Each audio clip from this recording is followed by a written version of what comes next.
Namib, fala a verdade. Amigo, amiga, caríssimos, falem a verdade. A verdade liberta. A verdade é aqui. A nossa conferência tem dois propósitos. Primeiro, uma abordagem sobre a vida social das populações da província. Segundo, dar uma réplica a alguns pronunciamentos da senhora vice-presidente do MPLA, doutora Luísa Damião, e do primeiro secretário provincial do MPLA e governador da província do Namibe, senhor Archie Mangueira. Caros cidadãos, ilustres jornalistas, a situação social das populações da província do Namibe é caracterizada por uma pobreza extrema, a julgar pelo nível de vida das famílias que passam dia sem alimentação equilibrada, sem esperança de algum dia isto mudar enquanto o MPLA continuar a governar Angola. Para consubstanciar essa nossa afirmação, basta olharmos pelos dados estatísticos apresentados pelo Instituto Nacional de Estatística, segundo os quais o país tem 5 municípios mais pobres. E dentre esses 5 municípios, a província do Namibe tem imediatamente 2 municípios pobres, nomeadamente o Virei e o Camucuio. Caros cidadãos, ilustres jornalistas, queremos perguntar quais são os projetos de impacto social que essa governação, que já dura há 45 anos, pode apresentar para tirar esses municípios e outros da crise ou da situação em que se encontram.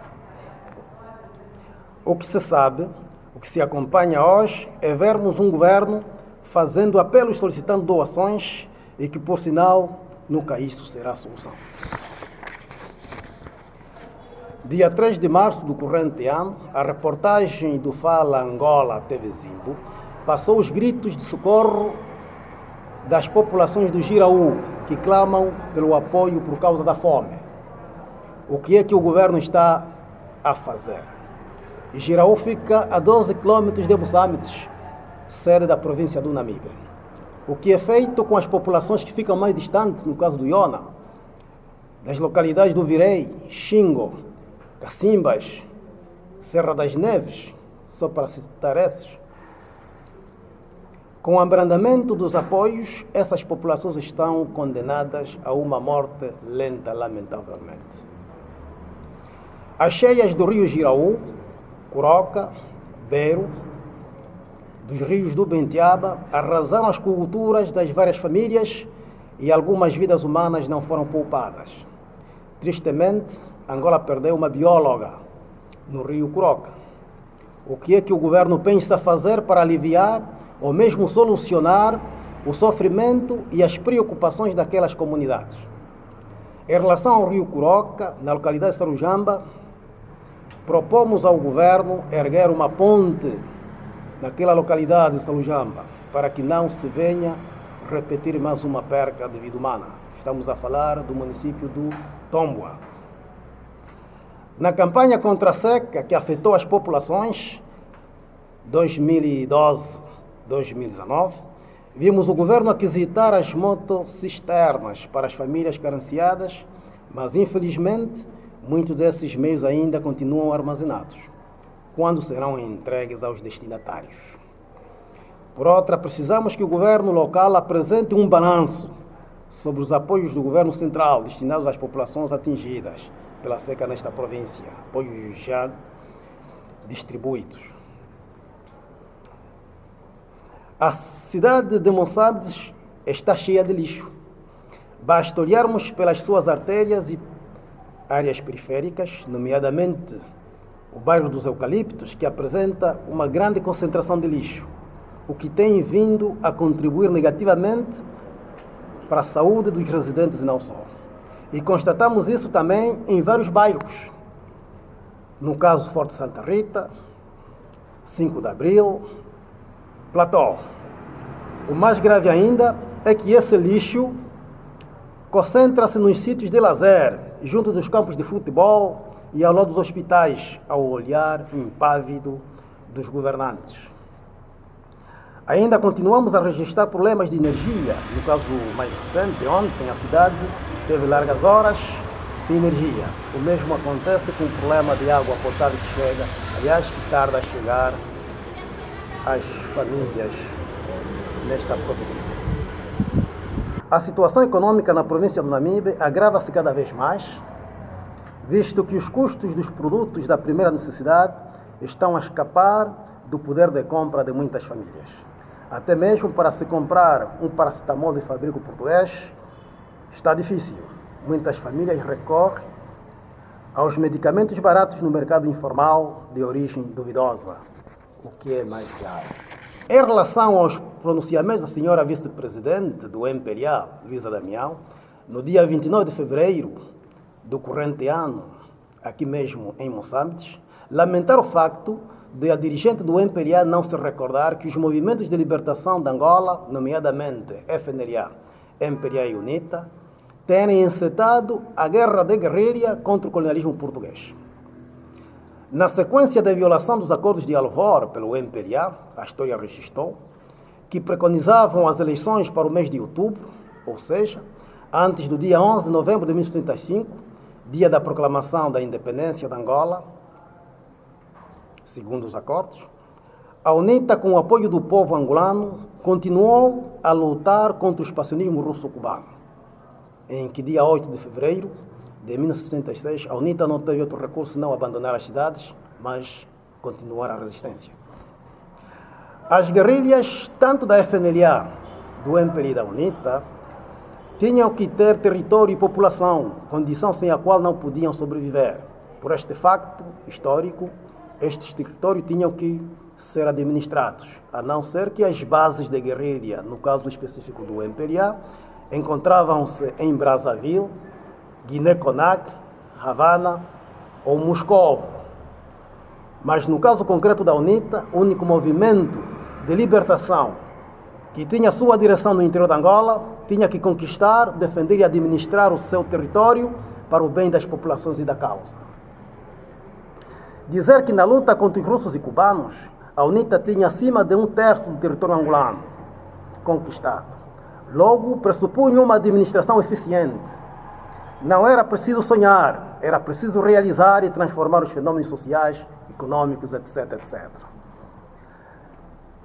No dia 13 de março de 1987, na Jamba, numa locução, o Dr. Savimbi dizia o seguinte: a UNITA libertou 1/3 do território nacional e está presente no restante 2/3. Essas vitórias de elevado significado no desenvolvimento da resistência exigem altas responsabilidades no setor da administração. Ainda nesta locução continuava dizendo: a administração implantada pela UNITA nos territórios libertados, nas condições de guerra, é uma realidade palpável que evidencia a capacidade do povo angolano de decidir o seu próprio destino. Estamos a te citar, Dr. Savimbi. Caros cidadãos, ilustres jornalistas, eis o projeto de Sociedade da UNITA desde a sua fundação em Huangai, província do Mochico. Primeiro, liberdade e independência total para os homens e para a pátria-mãe. Segundo, democracia assegurada pelo voto do povo através de vários partidos políticos. Terceiro, soberania expressa e impregnada na vontade do povo de ter amigos e aliados, primando sempre os interesses dos angolanos. Quarto, igualdade de todos os angolanos na pátria do seu nascimento. Quinto e último, na busca de soluções econômicas, priorizar o campo para beneficiar a cidade. Portanto, isso não foi uma ilusão. Então, a UNITA não andou na selva, tal como a senhora disse, e nós citamos. Enquanto alguns gritam na rua, vendendo sonhos e expectativas ilegítimas, de forma irresponsável, pensando que são governo. Aliás, foi assim no passado, mesmo no meio da selva, anunciavam que eram governo. Fim de citação. Essa afirmação da senhora vice-presidente do MPLA é condenável a todos os títulos.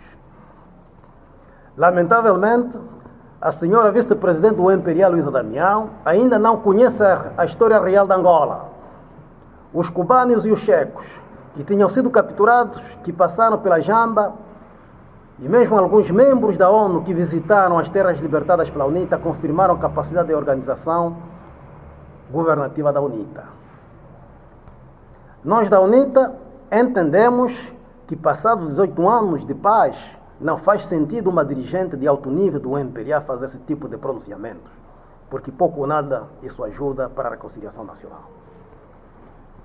Até porque nós sabemos onde andou Daniel Chipenda, Nito Alves, lá em Caripane, onde andou hoje ainda, todos eles ao serviço do MPLA.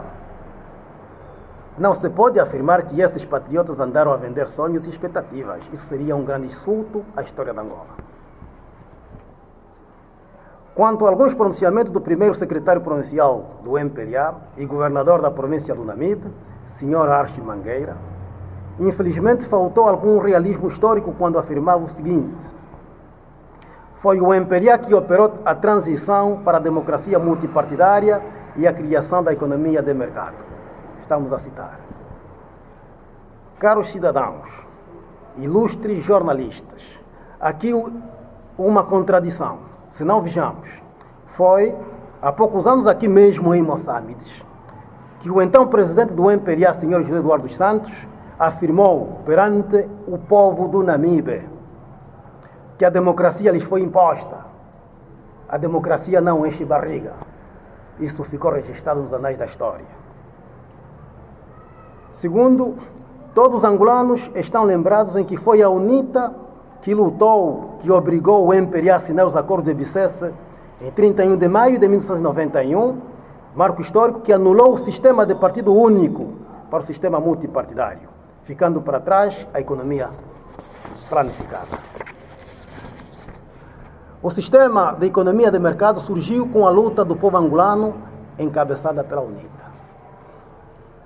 Noutra afirmação, o primeiro secretário provincial do MPLA dizia o seguinte: foi com o MPLA que protegemos as famílias com menos rendimentos, quando optamos por não transferir por via fiscal os custos e as consequências da crise e enveredamos por uma estratégia de endividamento. Estamos a citar. Caros cidadãos, estimados jornalistas, o primeiro secretário do MPLA quer dar a entender que o MPLA protegeu as famílias da crise. Pelo contrário, todos nós assistimos uma desgovernação total, a população abandonada à sua sorte e uma onda de roubo dos dinheiros do povo, pelo que o que ele disse não corresponde à verdade, porque os dinheiros roubados pelos dirigentes do MPLA, se fossem bem distribuídos para as famílias angolanas, não haveria nenhum angolano vulnerável, porque o país é muito rico. Por exemplo, está-se a falar do roubo dos 500 milhões de dólares. A população angolana está estimada a 30 milhões de habitantes. Se formos a tirar deste valor, uma vez que seja resgatado, 30 milhões a dividir a cada um, enquanto cidadão, cada um ficaria com 1 milhão. Ainda lá nos cofres ficariam 470 milhões de dólares. Portanto, com este dinheiro as famílias teriam feito muita coisa. Portanto, a nossa crise, a nossa miséria resulta da pilhagem desenfreada pelos dirigentes do MPLA. Para terminar, agradecer a presença de todos, em particular dos ilustres jornalistas. Namibe, fala a verdade. Amigo, amiga, caríssimos, falem a verdade. A verdade liberta. A verdade é aqui.